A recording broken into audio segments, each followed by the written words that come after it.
नमस्कार दोस्तों, ट्रिकी गुरु अमित गुप्ता के इस YouTube चैनल पर आपका बहुत बहुत स्वागत है। और आज के इस वीडियो में हम आपके लिए लेकर आए एसएससी जीडी की परीक्षा को ध्यान में रखते हुए वेन आरेख के वे सभी प्रश्न जो कि एसएससी जीडी की विगत परीक्षाओं में पूछे जा चुके हैं और इन प्रश्नों को हल करके आप अपने कॉन्फिडेंस को काफी हद तक बढ़ा सकते हैं। और इसका पीडीएफ जो ये सारे प्रश्न होंगे, इसका पीडीएफ का लिंक भी मैं डिस्क्रिप्शन में दे दूंगा, वहां से जाकर आप फ्री में इसे अपलोड कर पाएंगे। देखिए, पहला प्रश्न है जो कि एसएससी जीडी में आया, सारे के सारे प्रश्न एसएससी जीडी में आए हुए हैं। इसमें कह रहा है कि विद्यालय, अध्यापक और छात्र, इसके लिए कौन सा चित्र सही है? तो इसके लिए चित्र सही है डी। इसमें बाहर हो गया विद्यालय। अब वैसे पूछेगा नहीं कि किसमें क्या लिखा जाए, लेकिन फिर भी वही व्यक्ति सही आंसर करता है जिसको पता होता है किसमें क्या हो सकता है। विद्यालय, और विद्यालय के भीतर ही होता है अध्यापक, और अब विद्यालय के भीतर ही होता है छात्र। और कोई अध्यापक छात्र नहीं होता, कोई छात्र अध्यापक नहीं होता। आंसर हो गया डी। अगला प्रश्न, भाषा हिंदी मलयालम। तो देखिए, जब आपको ऐसा लगे, यहां पे मैं आपको एक ट्रिक बताने जा रहा हूं, ध्यान दीजिएगा। जब ऐसा लगे कि जो दिया गया उसमें एक हेडिंग है, जो दिया गया है उसमें एक हेडिंग है, जैसे कि कहा जाए जानवर, तो ये जानवर हेडिंग हो गया। इस हेडिंग में क्या क्या लिखा जा सकता है कि शेर, भालू, चीता, लोमड़ी सब लिखा जा सकता है। इसी तरह से सब्जी हेडिंग हो गया। अब इस हेडिंग में क्या क्या लिखा जा सकता है? तो आलू, भिंडी, परवल लिखा जा सकता है। अगर जैसे लिख दिया जाए फल, तो फल हेडिंग है, और इसमें क्या लिख सकते हैं? सेब, आम, और ऐसा संतरा वगैरह सब कुछ लिख सकते हैं। तो ये हेडिंग है। तो जब ऐसा लगे कि तीन शब्दों में दिया गया एक शब्द हेडिंग है और बाकी उसके अंतर्गत आने वाली वस्तुएं हैं, तो एक प्लेट में 2 रसगुल्ला बनेगा। एक प्लेट में 2 रसगुल्ला का मतलब सी आंसर बनेगा। इसमें बाहर हो गया भाषा, और भीतर इसमें से कोई हो जाएगा हिंदी और कोई हो जाएगा मलयालम। यानी कोई हिंदी मलयालम नहीं, कोई मलयालम हिंदी नहीं, लेकिन सभी हिंदी को भाषा कहेंगे, सभी मलयालम को भाषा कहेंगे। बाहर से भीतर पढ़े तो भाषा का कुछ भाग मलयालम होता है, भाषा कुछ भाग हिंदी होता है, और ये सारा भाग जो बचा हुआ है अन्य भाषाओं के लिए छोड़ा गया है। अब यहां पर पूछ रहा है कि धातु, चांदी और सोना। तो देखिए, ये बीच में जो है वो ये नहीं बनेगा। एक प्लेट में 2 रसगुल्ला, क्योंकि धातु क्या है? हेडिंग है। इस हेडिंग में क्या लिख सकते हैं? चांदी, सोना, लोहा, ये सब लिख सकते हैं। तो फिर एक प्लेट में 2 रसगुल्ला वाले ज्यादा प्रश्न बनना है, आंसर हो गया सी। तो एक ट्रिक की तरह से आप याद रखेंगे तो आराम से प्रश्नों को सही टिक कर ले जाएंगे। इस बार आपकी एसएससी जीडी की परीक्षा में रीजनिंग से 20 प्रश्न आने हैं, तो कम से कम एक प्रश्न तो तार्किक वेन आरेख से रहेगा ही रहेगा। जब 25 प्रश्न आते तो 2-2 प्रश्न रहते थे कभी कभी, लेकिन अगर 20 प्रश्न है तो हो सकता है कम से कम एक प्रश्न तो रहना ही है। यानी कि 2 अंक आपका फिक्स हो जाएगा एकदम आसानी से। गलत करने की कोई गुंजाइश मत रखिएगा। बस जैसे ऐसा अगर प्रश्न आ जाता है जिसमें जीके की जानकारी अपेक्षित होती है, तभी आपसे कोई दिक्कत थोड़ी सी आपको अनुभव होगी। अगर आप ऑस्ट्रिया के बारे में जानते होंगे, डेनमार्क के बारे में जानते होंगे, तो आंसर आराम से सही कर लेंगे। तो देश हो गया हेडिंग, इस हेडिंग में लिख सकते हैं डेनमार्क, ऑस्ट्रेलिया, चीन, जापान, अमेरिका, भारत। तो हमारा एक प्लेट में 2 रसगुल्ला वाला आंसर फिर से सामने आ जाता है। एसएससी जीडी की परीक्षा जो है, इसमें आप आराम से सफलता अर्जित कर सकते हैं। अब अगर आप अपना अच्छा खासा स्कोर बना के रखें, और इस बार समय की बहुत जहदोजहद होगी, यानी कि समय चुराना पड़ेगा। समय आपको चुराने के लिए मिलेगा हिंदी से, जीके से। जो समय आप हिंदी और जीके से चुराएंगे वही रीजनिंग और मैथ में आप लगाएंगे। शुरू से ही स्पीड से प्रश्नों को हल करने की कोशिश करिएगा। अगर शुरू में आपकी चाल धीरे धीरे रहेगी, तो लास्ट में जाकर अगर आप चाल कितना हो तेज करेंगे तो या तो एक्सीडेंट होगा, यानी कि प्रश्न गलत होंगे, या प्रश्न छूटेंगे। तो इसलिए शुरू से ही, पहले प्रश्न से ही स्पीड बनाइएगा। नेपाल, एशिया, काठमांडू। तो सबसे भीतर हो गया काठमांडू, उसके बाहर नेपाल, और उसके बाहर एशिया, यानी कि सभी काठमांडू नेपाल के अंतर्गत, सभी नेपाल एशिया के अंतर्गत। तो आंसर हो गया ये। जब ऐसा लगे कि कोई नाम, 3 नामों में से कोई नाम छोटा, फिर उससे बड़ा है, तो समझिएगा कुएं वाला चित्र बनेगा।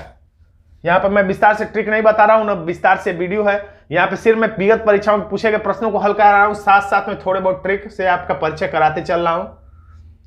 उदयपुर राजस्थान भारत, तो राजस्थान की राजधानी उदयपुर तो नहीं है, लेकिन राजस्थान के भीतर ही उदयपुर है, यानी कि फिर ये सबसे छोटा दिखाई दे रहा है, ये उससे बड़ा दिखाई दे रहा है, ये उससे बड़ा दिखाई दे रहा है, यानी उदयपुर राजस्थान में और राजस्थान जो है भारत में है। तो फिर कुएं वाला चित्र हमें दिखाई दे रहा है, जो कि विकल्प डी में है। त्रिवेंद्रम भारत केरल, तो त्रिवेंद्रम के बारे में जानकारी चाहिए, तो त्रिवेंद्रम केरल के अंतर्गत और केरल जो है भारत के अंतर्गत, फिर से वही आंसर हमारा बी निकल के सामने आ जाएगा। भारत विशाखापत्तनम आंध्र प्रदेश, फिर वही प्रश्न है, लग रहा है अलग अलग मीटिंग में अलग अलग दिनों में प्रश्न पैटर्न वही है, बस नाम बदल जा रहे हैं।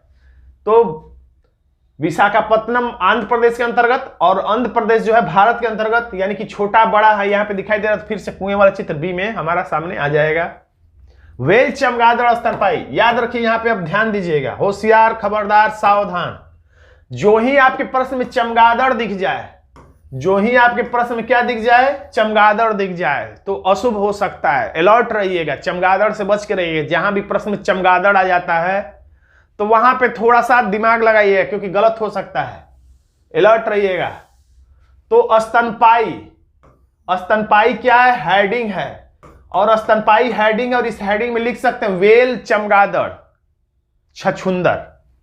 चमगादड़ भी और वेल भी दोनों ही स्तनपाई जीव हैं, यानी एक प्लेट में 2 रसगुल्ला वाला ही चित्र बनेगा, हमारा आंसर हो जाता है ए। फर्नीचर, कुर्सियां, पेड़, याद रखिएगा सभी कुर्सी फर्नीचर के अंतर्गत आता है, लेकिन ये भी अगर कभी प्रश्न आएगा तो याद रखिएगा फर्नीचर केवल लकड़ी का नहीं बनता है, आजकल फर्नीचर जो है, कुर्सी टेबल जो है वो लोहे का भी, लकड़ी का तो बनता है, ये लोहे का भी बनता है और भी धातुओं का बनता है, प्लास्टिक का भी बनता है।